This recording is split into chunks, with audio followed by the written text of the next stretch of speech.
All right, thank you for joining us today for the last reading of the 2017-2018 SMSU Visiting Writers Series. My name is Marianne Murphy-Zarzana, and I am the director of the Creative Writing Program at SMSU. Please take a moment now to silence your electronic devices. I want to thank Paula Nemes, Marshall-Lyon County Librarian, and Michelle Leininger, Library Director, for their enthusiastic support and promotion of our SMSU Visiting Writers Series. We appreciate the opportunity for our visiting writers to share their work at this beautiful venue. Today it's my great pleasure to introduce Anthony Neal Smith and Danny Gardner, joining us from Los Angeles due to our blizzard. And they are both contributors to the Obama Inheritance, 15 Stories of Conspiracy Noir, edited by Gary Phillips. Neal is a professor of English and chair of the SMSU English, Philosophy, Spanish, and Humanities Department at Southwest Minnesota State University. He's the author of numerous noir and crime novels, including Yellow Medicine, All the Young Warriors, Worm, and Castle Danger. He's also one of the founders of the late great noir e-zine, Plots with Guns. Neal has a new novel, The Cyclist, coming out in May, which you can pre-order on Amazon. Danny Gardner, who is joining us up on the screen here, enjoys careers as a comedian, HBO's Def Comedy Jam, actor, director, and screenwriter. His debut novel, A Negro and an Ofe, is published by Down and Out Books. He is a proud member of the Mystery Writers of America and the International Thrillers Writers. He is a regular blogger at 7 Criminal Minds. He lives in Los Angeles by way of Chicago. The book has received rave reviews, and I'll just read a couple here. No, don't. Sorry, Danny, I'm in control right now. You'll be in control in a minute. So, Clarence Page, the Chicago Tribune says, ever since his 2000 debut on the national stage, Obama has attracted bizarre conspiracy claims like honey attracts bears, and unsupported stories have swarmed around Obama's public image. Amid this bull market for Obama-related conspiracy theories, it is entirely understandable that a group of writers felt inspired to produce the Obama Inheritance, 15 Stories of Conspiracy Noir. Truth may be stranger than fiction, but why should the conspiracists have all the fun of creating fake narratives? Yet running beneath the book's mockery of conspiracy fanatics, the unspoken question that I raised earlier persists. Why are there so many outlandish conspiracy theories about the Obamas? The answer, I believe, can best be detected as this book's authors do, through the lens of identity. And I'm not talking only about race. And then this one by Maureen Corrigan, National Public Radio's Fresh Air. It's a commonplace these days to say that real life has become so unpredictable that it outstrips anything anyone could dream up in fiction.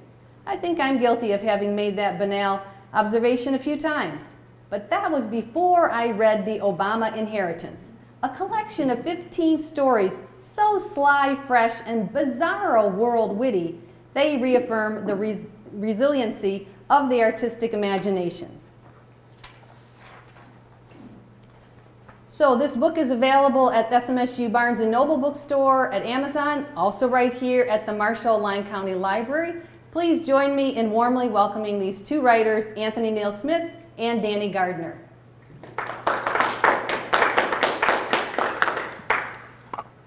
Well, we would have all liked Danny to have been here. Yes. Of course, if you'd seen the weather, then you would probably want to leave immediately. I think my dog, that's how we describe the depth of snow in my yard, is how many dogs high is it? Because we have a little French bulldog. So I think it's 2 dogs high. So Danny, how about we just talk about the anthology first? Okay. Because those were, I think Marianne gave us a good introduction to that. But talk about, when they came to you and asked you to contribute a piece, what you thought, sort of the thought process when you were trying to think of something to write. Yeah. Well, all right. Well, firstly, I wasn't completely hip to the situation. Because I'm from Chicago, and Chicago's it's not really a city, it's just a very gigantic small town. So there are always degrees of separation between between two people who, I guess, court the spotlight. And so I wasn't always bullish on our former president. I had other thoughts and ideas that were slightly more radical, in some ways less radical. But, there's like a half a degree of separation between me and the Obamas. So I knew to tread lightly. And then I thought it was just an invitation to submit. And I got kind of caught up in some travel about family. Nobody gets sick, man, until I got something to do. So, that's when I got to get on planes and fly and go see people. And I was running out of time. Again, thinking I'm submitting to Gary Phillips's project for consideration. And so, I write him an email and say, man, I'm going to probably be 2-3 weeks late. I can't ask you to wait for me. Sorry about that. I'm just going to pull my contribution. And he says, yes, family is important, sure, but if you needed more time, how much would that be? And if you know Gary Phillips, that's him saying, man, you just need to go write the story and stop playing around. So I didn't want to stiff him. And the story I intended to write was going to be comedic. I had some Twilight Zone-y thing where he, coming home on Marine One for one last time, there's some kind of weird split in the sky they fly through. I wanted to do a little riff on Stephen King's The Langoliers and then, put the Obamas back in some bizarro Chicago where the north side is the south side and the south side is the north side and the White Sox are the beloved team. And, I just really wanted to do something wild. But what ended up happening was, regardless of a person's leanings about our current president, we all know something in the milk went sour. It doesn't matter where your politics are. There's some stuff going on with our current president that just doesn't work right. Somebody's axle is off. So, and it got more and more true the closer I got to my deadline that something was wrong. And so I just kind of poured it on, and then it just became this more literal yet science fiction story of mine. And I didn't have much time. I really got it written in 8,000 words in 8 days, because I just didn't want to leave Gary hanging. Then I log into Facebook the morning I emailed it to him to see my notifications going haywire because a post of yours talking about how we're all in this anthology with the great Walter Mosley and everything, and it's already you can already pre-order it on Amazon, and I freaked out because I thought it was a submission, and if I'd have known it was just going right in the anthology, well, I probably wouldn't have written what I wrote. and now, it's just a testament to how folks. It's just a testament to how many of my friends back in Chicago do not read that, or do not read unless they have to. That I haven't heard more from people about this well-reviewed contribution to this anthology that really kind of sticks it to our former president. As much as, I get Trump in the, as any good political fiction should do, you should indict the current, the current administration, the current occupant in the White House. You just should do it. It doesn't matter what your political leanings are. That's America. That's how our democracy works, right? We're supposed to hold their feet to the fire somehow. But so I get Trump at impact, but I certainly clipped Obama in the follow through. And nobody noticed that, except they do. But they're not Chicagoans who I got to see at least twice a year. So I'm safe. And that's kind of how the whole thing, that's my short, long story about how I nearly ruined my reputation, but got in this anthology and it's really successful. So that's something. Well, that's about the same experience I had with Gary. I sent in the letter saying, could I have another, I can't do this. I need more time. And then he said, how much more time do you need? I think I said a few weeks, and he said, well, then send it as soon as it's done. So there was no saying no at that point. No, not to Gary Phillips. You could have told somebody else no, but Gary's a hard guy to say no to. he has a bearing, and he's bigger than everybody. Yeah. So he's like the biggest guy in crime fiction. So I'm. Oh yeah, he's literally just the biggest guy in crime fiction. Yeah. Yes, he takes up space. You see why he's the editor, because he can herd the chickens. Yeah. He's a big, bold-voiced, sweetest man in the world, but just there's a black grandfather deep somewhere in Gary Phillips, and I just never want to see him upset. I think that's what it is. I think it's a cultural thing between me and him. I don't know. I'll admit that. I'll cop to it. Yeah. Well, with that introduction, I think I was going to read first, but I think I'll let you. We're dying to hear this now. So, if you want to read a little of the story, or Well, it's 8,000 words. How much is a little? I don't know. All right. Well, you just tell me. You know what? Just I'm a comedian, man. You got to give me the light. So somebody give me the light after like 3 minutes or something. All right. I'll Okay. try to give you the light. What? So like the first few pages of this thing? And, Sure. Let's go through the first few pages. Okay. Well, this is so great, by the way, because I can manipulate the. This is cool. This is like the outer limits. We control the vertical, the horizontal. Okay. I just dated myself, really. That's the level. Okay. Brother's Keeper by Danny Gardner, which is always weird to say my own name when I'm reading something, but that's it. This is nice. This is why we do this. Larry drew the shades before he powered up to Ansible, for the same reason that he disposed of its box a half click away from his Trump administration housing building. He had to be careful on his mega block.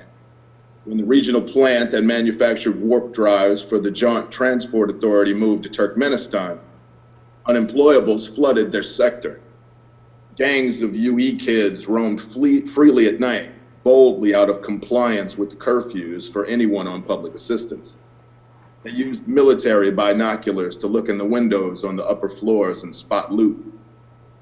If they saw the backlight from the display, there'd be nothing to stop the home invasion robbery that would follow. Only middle class could afford nighttime emergency calls. Mama's new husband, Reggie, was only LMC, lower middle class, although she spent credits as if he was Diamond Elite. She logged in at midnight on Black Friday, her favorite national holiday, and within an hour, a drone arrived with a mid-tier superluminal communications device worthy of a family far higher on the national citizen register. Mama was still cute, even after non-raising 2 teenagers, so Reggie only shook his head before he put his virtual reality unit back on. If Pop was still around, he'd call it nigger rich. Champagne tastes on malt liquor money. Pop was so old, he remembered when they printed cash on paper, long before the RFID implants they install at the DMV became mandatory. Mama was a loyalist. The administration was the best thing ever. Filled with winners,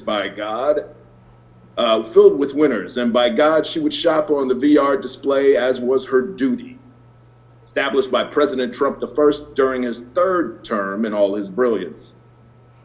Pop was a character who angrily and openly ranted about the president's Trump, the National Citizen Registry, the outlawing of abortion, the recriminalization of weed, oh God, and how white people ruined the country just so that they could feel back on top somehow. Mama said he was going senile and called the Department of Health and Human Services Incorporated to take him away. She assured Larry that they would make him comfortable and the family could visit him anytime. Perhaps he'd even earn credits in the workrooms assembling products for the administration's corporate sponsors. When Mama found out the cost per visit was 1,500 credits per hour, she decided Pop wouldn't want her to spend the money. Waste not, want not. And I'll jump forward a little bit because I kind of get into some. You got to read the whole thing if you really want to get it, but. I will offer you, this is a nice place. The administration built all of their buildings big, the biggest, no matter how impractical. So the elevator to the ground floor took over half an hour. When the doors finally opened, the line to get out of the building was 50 residents deep. The respiration mask scanners were active. It was a high fluorocarbon alert. And although this was at least a weekly occurrence, someone openly complained, big government, this and that, my civil liberties and so forth. With a recruiter for the program searching for him, Larry couldn't bring himself to go to class. He grabbed a slate computer from his bag, a sweet Ukrainian number with a photonic processor he found on the dark web, and hacked into his attendance records on the Academy cloud. He marked himself present, saw a test on the Russo-American Cooperation Act of 2021, gave himself a 78% and logged off. He requested a video chat with Pop Pop. When it connected, he seemed annoyed. Baby boy, hey old man, why ain't your ass in school? Well, mama got me going to see the program recruiter. Holy shit. Well, I was gonna come see you instead. I don't know, little man. Please, Pop Pop, I can't go to Academy. They're looking for me. Pop Pop's cough came over him, this time harder and wetter than normal. The coughing turned into convulsing. Pop Pop? The old man pulled his inhaler and sucked a deep dose. Once his cough subsided, he gave Larry a wink. All right, come on. The Blue Cross Senior Center was 4 mega blocks over, so Larry got on the aerial people mover. He took the jaunt a bunch of times without a hitch, but moving 30 miles per hour, 40 feet in the air, standing still, made him glad he hadn't eaten breakfast. He signed the visitor's register and used his hacked credits to buy himself an hour with his grandfather. He found him in his dorm room on the 62nd floor. Hey, Pop Pop, bad boy, it was really good. Pop Pop always sounded like a rapper from the really old days. Larry hugged him and kissed him. Pop Pop saw the cut on his forehead. What happened? That husband of your mama's hit you? Charlie freaked out again. Let's go eat. We can go to that spot on the real old trucks we went to that time. Can't. Well, I have credits. Well, it ain't that, baby boy. I'm jacked up. The daddy of that bastard in the White House got Health and Human Services to make longevity drugs mandatory back in 2022. Well, we learned about that. Did they teach you the reason was they took away Social Security? Larry shook his head. Pop Pop may have talked too much about old things, but he never lied. My immune system is shot. Can't breathe outside no more, not even with a mask. Pop Pop waved his finger at the wall vents. Without this filtered air in here, he drew his finger across his neck. No one did nothing to stop him from killing the EPA. Now I'm in a sweatshop making big box retail accessories for room, board, and medication. Pop Pop's cough started again. Pop Pop, she trying to jump me off the shh. Pop Pop put his finger to his ear and pointed at the wall. Let's go take a walk. And then it gets into, how we got this far. Essentially, I won't ruin it for you if you haven't read it, but the interesting thing about our current president is that he's one of these kinds of folks that he doesn't know what he wants until he sees someone else have it, which is, envy is a driver of human progress. So that's not so weird, but you just get the feeling that Trump didn't want to be president until he saw Obama in the White House. Because he could have been president any time up until now, especially when he was seemingly more centrist, like hanging out with Oprah.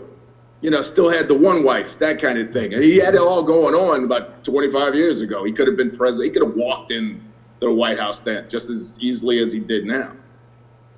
But, I don't know what he thought he was getting into, but he certainly doesn't seem like he's filled with the most dynamic ideas. And therefore, I imagine that he would borrow some ideas from his buddy Putin. And that'll kind of give you over 100 years of President Trump easily. And so, if you're following Putin's model, which we could plainly see in Russia. So I just pondered what the world would be like if we were so disaffected by our politics as a nation. We just kept on electing the same guy, and then the guy's kid, and the guy's next kid, and then any other kids he might have had, and just kept it Trump for into perpetuity. I just wanted to consider what the world would be like if I had stayed on the same trajectory as I started the story. And it's pretty scary. And the craziest thing about it, and then I'll stop, is all the outlandish, really cool, crazy stuff that I wrote into Brother's Keeper looks a lot less outlandish and crazy than it does today.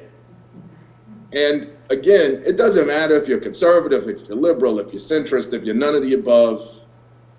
The real deal is that it's kind of easy to see that the wheel's warped. You know, I got this really cool Schwinn. It's brand new, and my front wheel is just off. You know, so I just I wanted to see what it would be like to ride around on warped wheels for over 100 years. What America would look like, and quite frankly, it's starting to look like we're going in that direction. So I look more prophetic than I am. I look smarter than I am, and yeah, it scares the hell out of me to even read it. So thanks for that, everybody. Appreciate it. Thank you. I think I did very similar thinking. I wanted to look at the future. I wanted to look at what Trump will do to the country. And so I also had sort of a dystopian nightmare.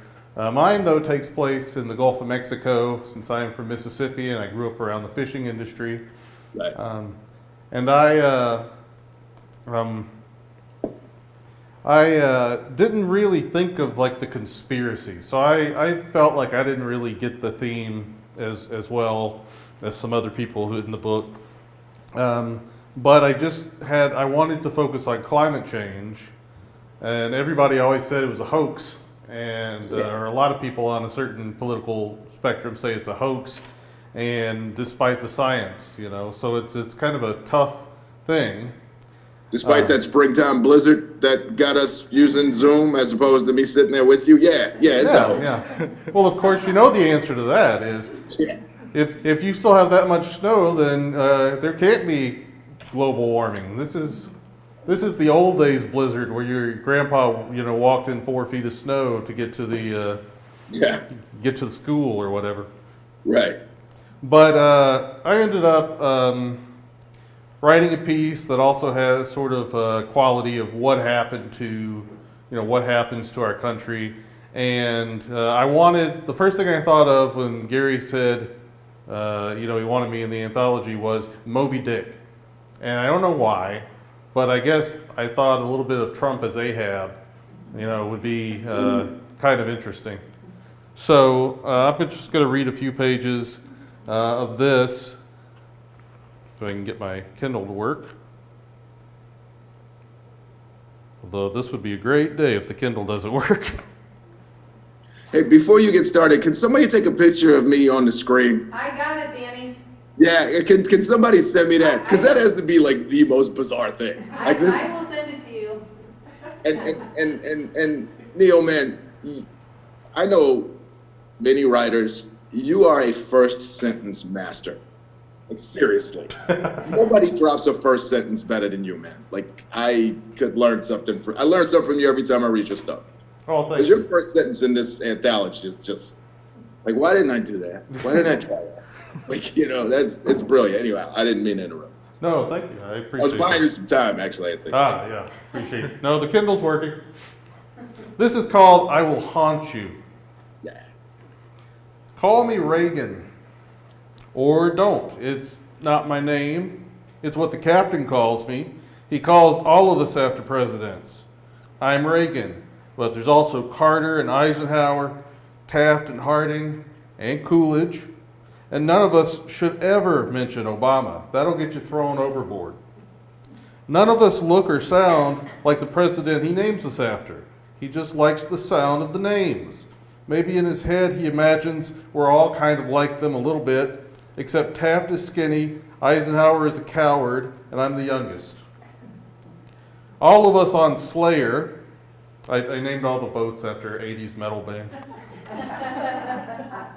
All of us on Slayer, a small shrimp boat turned anything boat, in the nearly barren Gulf of Mexico, the wettest desert in the world until the Pacific Dead Zone catches up with us. The two things keeping fish and shrimp alive in the Gulf, regulations and common sense fishing, had been rolled back by the president before he died of a massive heart attack on the golf course. So we were told. No one ever saw the body. Before his son-in-law executed the vice president for treason and took over the Oval Office himself. Even the president's sons were on the run these days. For us, it meant that every shrimp boat was out for blood. Oil platforms everywhere, at least every few miles. Look in every direction. Just look. You see one off every side, don't you? Many had either been abandoned or blown away. Many struck by enemy planes. Some actively leaking into the Gulf, non-stop, for years, because there was no one willing to stop it. Fewer and fewer fish and shrimp. When we found any, they were small. And if any of the other boats found out you'd found some, so help you God that you could either outrun or outgun them. Which is why we were all scared out of our minds, barely hydrated, and burning to a cancerous crisp on an August morning, many, many, many miles from land, when Eisenhower pulled in the nets and gasped, "Oh no." We hoped it didn't mean what we thought it meant, but it did. We'd hit the motherfucking motherlode. All this time, at least 10 years after I started this job, mainly to have a place to sleep and some food to eat, and healthcare, you still needed a job for healthcare, since wages were mostly pointless, incredibly large numbers on our phone screens, meaningless in real life, we had gotten by on small catches, handfuls a day. That was life. The captain knew it. All the captains knew it. But we'd all heard of a biomass out there, one that had been moving and growing unmolested the whole decade, one that would change the game, at least for a while. Once the biomass was struck upon by some unlucky bastard, the final great haul of the Gulf would be underway, forever lost once it was exhausted, and the war amongst the boats would begin. And we were those unlucky bastards. I could only scratch the small recent scar on my arm and think, why now, why us? I mean, look at us. Slayer had quite a history already. Our captain had hijacked it from a pier in Biloxi from one of the largest Vietnamese fishing families in the world, which was like taking on the mafia. Just black pearled the damn thing and went bouncing around the coast until he had a full crew, while the bounty on his head climbed higher and higher. We'd survived many a close call, destroyed many a pursuing boat. We were captured once, tortured as we were towed, but that escape is another story for another day.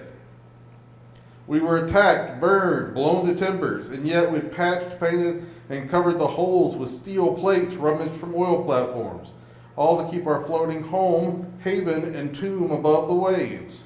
We were invincible. The captain came down from the wheelhouse to see what had captured the crew's attention so fearfully, and there, in the nets, were infinite squirming shrimps and redfish and flounder and blue crab, an almost Darwinian haul. Survival of the fittest, and the fittest had learned to travel together for safety. Holy shit. The captain instantly took to the rails, peering in all directions, hoping we hadn't been spied. "You idiots, dump it, dump it, what are you trying to do to us?" Odds were we were too late.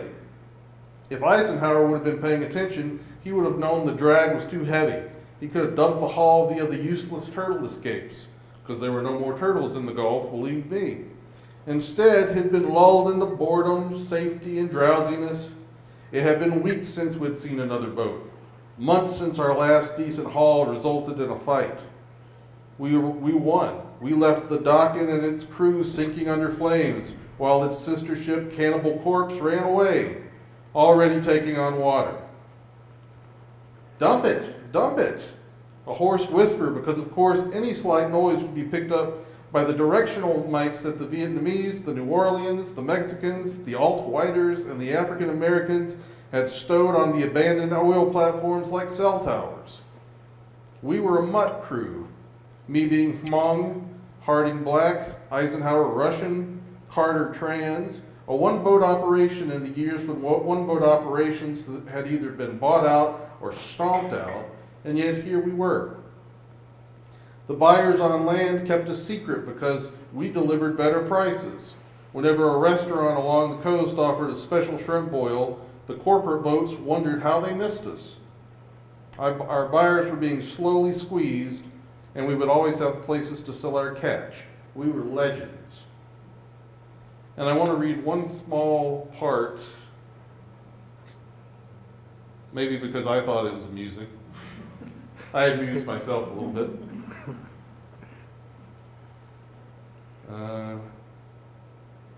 Okay, I'll read this part then. See if you can guess who this is.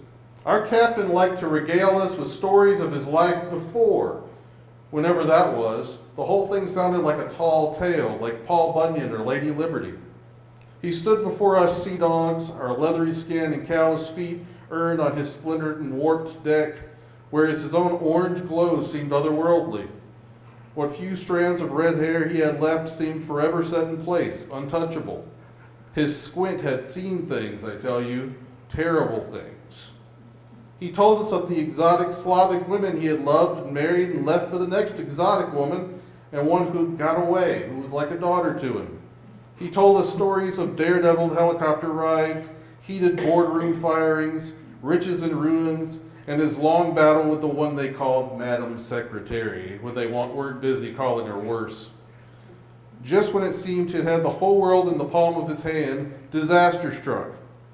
He never spoke about the exact situation that led to it, but whatever it was bad enough to chase the man out of the center of power into this country, onto a small Vietnamese-owned pier in Biloxi, Mississippi, and onto an empty shrimper called Slayer, which he then sailed right on out into infamy.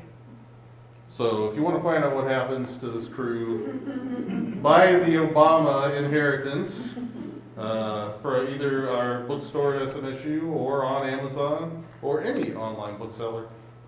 And you'll also get to read awesome stories like the one where Michelle Obama fights robots. Is that it? Yeah, something like that. Yeah, something like that. Some people just really got into it. I always say this is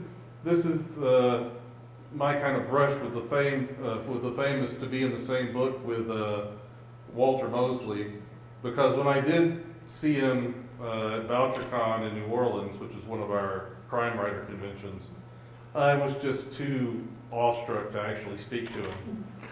So when he was finally leaving the bar, I just went over, grabbed his hand, and said, "I love you." And I kind of like this version better, where we're in a book together. That must mean we're friends or something. So. What question? What was he nice to you? Kind of. I think he thought I was nuts. Yeah. Well, that sounds real nice. Was he nice to you? Well, I met him at Thriller Fest, and then I met him again and again.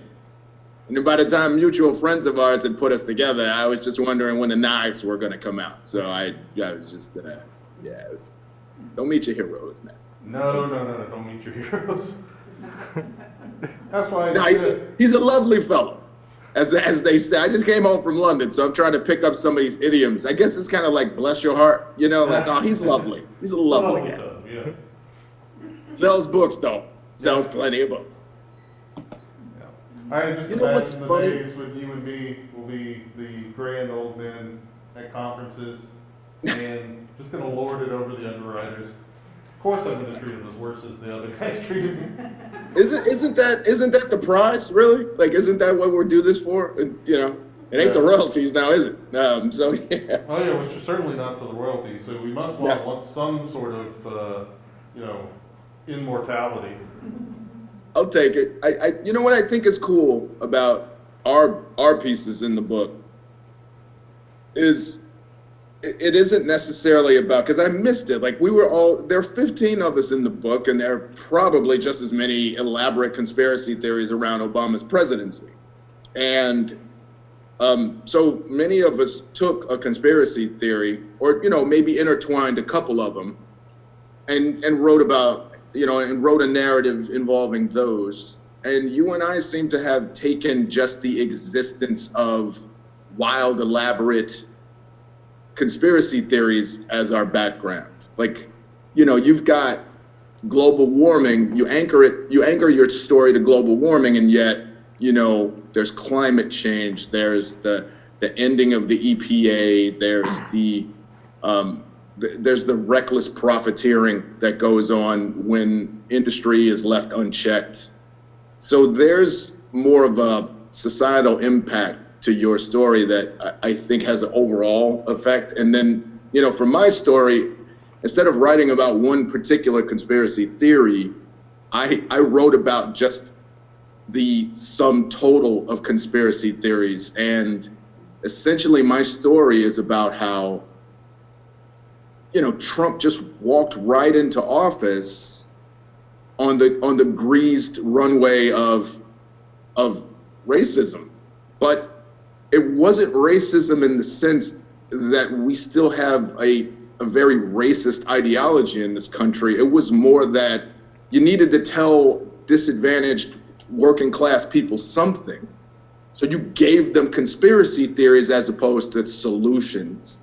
And Trump had started his campaign, at least in my view, Trump had started his campaign, back in Obama's first term. When Obama got the nomination, Trump got started campaigning. It didn't seem like campaigning, but, he rose to, him being just a famous guy from jump.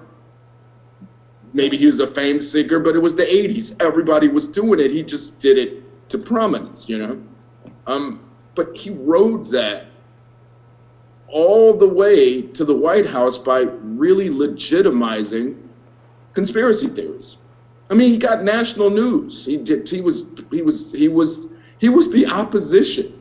It was absolutely stunning how it all went down, and it really went down because he helped force feed all of us conspiracy theories as if they were fact, and they were rooted in some level of belief. And then, because he was really just trying to be as black and fabulous and in the job as he could and reassure people, although I'm black, I'm not here to blacken up America. Don't worry, folks. He just let it ride. And that's what happened. So, I kind of get into my story because of that. It's like, dude, there were two things about Obama that rankled me, which directed my work. One was the notion that and thank God you're a liberal arts university, thank God, because we can have these conversations. Because if I was in the South, I wouldn't be saying nothing. So, but, we voted Republican up here, by the way. Yeah. So, the first part was just the notion that Obama had to bear the burden of blackness throughout his presidency. And he told black folks who gave him 98% of their vote, hey, y'all, I need you to understand, I can't be president of black America. I have to be president of all America. But, black folks only make up effectively 10% of the population, and we only make up a small portion of the electorate. We'll never have the type of mass, the critical mass necessary to sway political opinion in this country. So if not you, who, Mr. President? And he just never dealt with that. And when he went out of his way to let folks know with his Respectability Politics HBCU speaking tour that he was not going to be Black America's president, he needed to be president of all America. But he turned out to be Wall Street's president just fine. And any constituency that provides you with all of their vote, can't even say majority, 98% of the black vote, and yet he didn't take it as a mandate, because there's nothing the president could have done during his 2 terms in office to improve the condition of life for black Americans that wouldn't have raised, the quality of life for all Americans. And it happens all the time. Your welfare benefits all of the Americans that no one seems to think it benefits. And yet every president wants to stand on killing off welfare, because the notion is that welfare goes to people who are other than you. And you can get away with so much when you draw the line on communities that get more help than they deserve. And it just seemed that it was softer language than we normally hear from the right, or Bill Clinton in the 90s. And it wasn't quite as, the rhetoric wasn't quite as ginned up. But Obama was speaking the same tune as every president that wanted working class America to respect him. And I thought that was unfair to those who voted for him, and not just black folks. Because, really, it's just the rule of displacement. To help black folks, you got to help all of working class America, and none of these guys are interested in helping working class America. So you tell working class America that I would make things better for you, but then the blacks would get a better cut of this, and nobody wants that. And it seemed as if the first black president was fine with just leaning back on that. And that was as far as I'm concerned, egregious. So I had to kind of bookend my story with, the way our current president made it into office and the condition of the country that our former president left it in order for him to take power. And, so it wasn't just an individual conspiracy theory, it was conspiracy theories in general. And how far we have come as an electorate where our voting patterns are influenced by just how crazy and outlandish of a story we can come up with against the opposition. And that's just, I've never been comfortable. And stuff like what you wrote about and what I wrote about seems to be getting more and more clear up ahead down the road. And that's scary to me. Yeah. It's scary in a way that I kind of rode that to some proximity of success with this anthology, but is it worth it? I don't know. I would rather the alternative, that our stories were outlandish and that there was no chance of this stuff happening. But I can kind of see the Gulf of Mexico with deregulation going the way you wrote about. And then another climate change thing is, I wrote this last year, the year before, and then just today or the last few days, there's been news about the Gulf Stream slowing down, which is going to cause catastrophe for the Gulf of Mexico and for the Atlantic Ocean. It's like, how? I mean, you keep denying until it's something that is going to affect the money, and then it's too late. That's going to affect the money when the Gulf Stream shuts down. So it's bad news. I wish that it wasn't true. I wish that the Gulf was not, full of broken oil wells and algae that kills all the fish all the time, or too hot water, or whatever's going on down there. But we have a few minutes left. I want to see if we can. Anybody has any questions for Danny or me? Well, I know you said your next project. Well, you have the next book coming out, The Cyclist. Yep. I didn't remember, or sorry, it might have been in Danny's introduction. What's your next project, Danny, or what do you have coming up? Did you hear that? Oh, yeah.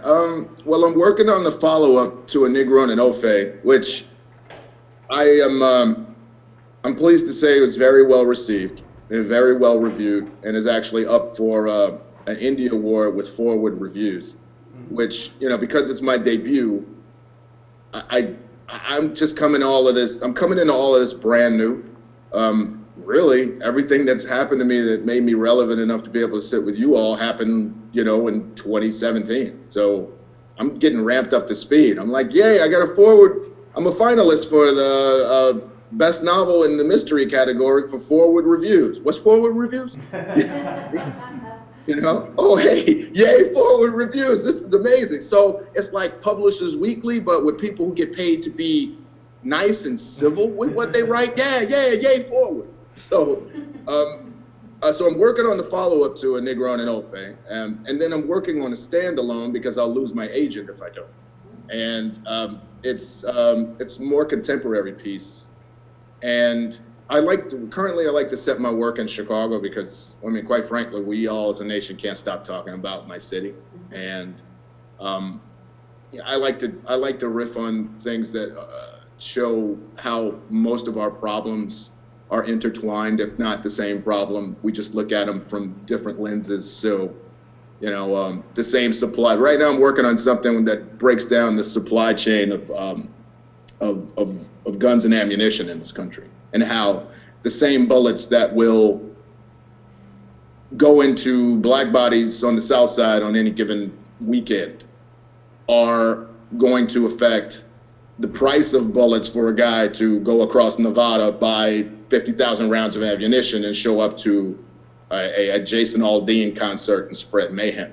And they're not the different guns, they're not different bullets, they're the same bullets, same supply chain, and how one deal authored on the back of a cocktail napkin at a a firearm industry trade show will affect people from all across the country. So it's ambitious, but also it's timely. And so my contemporary work, such as like in the Obama inheritance, has got me sort of riveted. And then, I still have to stay in Chicago in the 50s for the Tales of Elliot Caprice, of which A Negro in El-Fay was the first book. So I'm working on 2 books and a short story all at the same time. And the only thing I know for sure is that you'll see the next Elliot Caprice book. But I'm kind of in this whole thing now. So I'm writing on 3 projects at once, and it's really weird and cool. And I'm still learning about the industry. So I'm working on staying afloat and not getting shown the door, I think is what I'm working on. Any other questions? Well, how about what's next after, you've got Cyclist is finished, right? Cyclist is finished, coming out May 8th. It is ebook only. My last 3 books have been ebook only because I'm published with a company that's just doing ebooks right now. That's a little frustrating. So I'm working on something now that's based on a murder that where I knew the guy who did it down south. It was like a drug deal gone bad, and this guy I knew from my church. I used to be a Pentecostal, which was a pretty wild sort of church down south, and this guy was in church and with me, but then he dropped out, and then the next thing we hear, he shot a guy, then went and got his butcher's tools and carved the guy up and tried to throw him in the bayou to get rid of the evidence. And this has literally happened, and I've been wanting to write about this for a long time, so I think I found a way into it. But it's one of those where I didn't want to do true crime, because you have to go talk to a lot of people, and you have to do these interviews and have to dig into all the real stuff. But I thought of a way into that story with a lot of what ifs. So it's not exactly what happened, but it's similar. And we'll see. I hope maybe by the end of the summer I'll have finished it and can start looking around for someone who's interested in taking it. I have time for one more question, I think, just in case. How'd you guys meet? The crime writing community for what we do is kind of really active online, and a lot of us get to know each other from being online. I first actually met Danny in person at that conference in New Orleans. Yeah. Yeah, Yeah, 2 we years were ago. both rather soused, and it worked out. It smoothed the barbs of our conversation. We were outside a bar that had swastikas tiled into the floor all over. It was they used swastikas before Hitler adopted the swastika, and so instead of getting rid of their swastikas, they just put up a sign saying, "All right, no, it's not what you think," and explained why they used swastikas. That was wild. You know what's funny is that there's such a disproportionate burden on the South to have to account for things like that, because a bar in New Orleans has to put up a sign that says, "Hey, these are swastikas, but them ain't them swastikas. So have a drink, relax." But there'll be a bar in Bridgeport that says "No blacks," and they don't have to account for anything because they're not in the South.